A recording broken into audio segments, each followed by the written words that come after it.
आगे बढ़ते हुए दूसरी खबर की ओर नजर डालते हैं। जी हां, नीट यूजी 2026 पेपर लीक कांड वापस सामने आया है।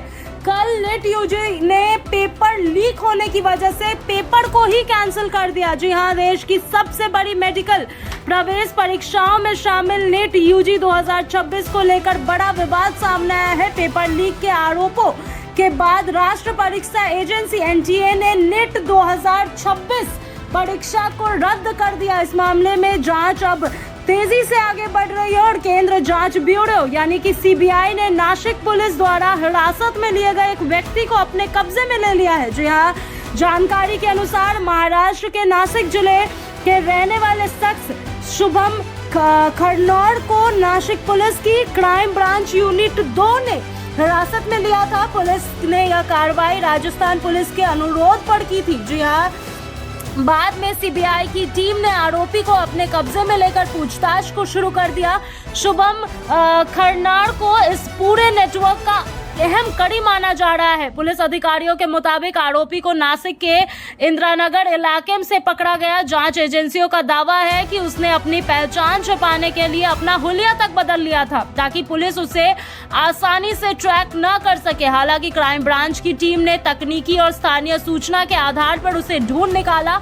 जांच में ये सभी भी सामने आया है कि आरोपी कथित तौर पर किसी अज्ञात व्यक्ति से एक संदिग्ध कुरियर प्राप्त करने के बाद उसे गुरुग्राम भेजने में शामिल था। फिलहाल एजेंसियां यह पता लगाने की कोशिश कर रही है कि उस कुरियर में क्या सामग्री थी और उसका पेपर लीक के साथ क्या संबंध था। जी हां, सूत्रों के अनुसार शुभम खरनैर मध्य प्रदेश के सीहोर में बीएमएस का छात्र रहा है और नासिक में रहते हुए करियर काउंसलर के तौर पर भी काम करता है। पुलिस को शक है कि वह छात्रों और एजेंटों के नेटवर्क के जरिए पेपर लीक रैकेट में से जुड़ा हुआ है। इस पूरे मामले में कई राज्यों में छापेमारी और गिरफ्तारी भी हुई है। जांच एजेंसियों का दावा किया है कि महाराष्ट्र, राजस्थान, बिहार, हरियाणा, उत्तराखंड और केरल समेत कई राज्यों में फैला लगभग 45 लोगों का नेटवर्क सक्रिय था।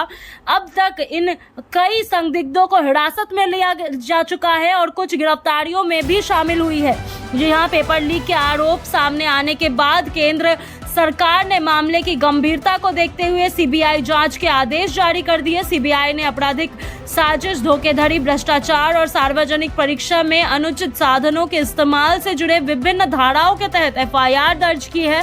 इस बीच एनटीए के महानिदेशक अभिषेक सिंह ने कहा है कि नीट यूजी 2026 की पूर्ण परीक्षा यानी कि री एग्जाम का पूरा शेड्यूल अगले 7 से 10 दिनों के भीतर ही घोषित किया जाएगा। उन्होंने कहा कि एजेंसी परीक्षा जल्द से जल्द कराने की कोशिश करेगी ताकि मेडिकल कॉलेज के एडमिशन शेड्यूल पर ज्यादा असर न पड़े। जी हां, नीट परीक्षा रद्द होने के बाद देश भर के लाखों छात्रों और अभिभावकों में भारी नाराजगी देखने को मिल रही है। कई छात्रों ने कहा कि उन्होंने वर्षों की मेहनत और तैयारियों के बाद परीक्षा दी थी, लेकिन पेपर लीक ने पूरा सिस्टम की विध्वंसता पर सवाल खड़े कर दिए हैं। जी हाँ, सोशल मीडिया पर भी एनटीए और परीक्षा व्यवस्था को लेकर तीखी प्रतिक्रिया देखने को मिल रही है। कुछ छात्रों ने दोबारा परीक्षा की मजबूरी को मानसिक रूप से बेहद थकाने वाला बताया है।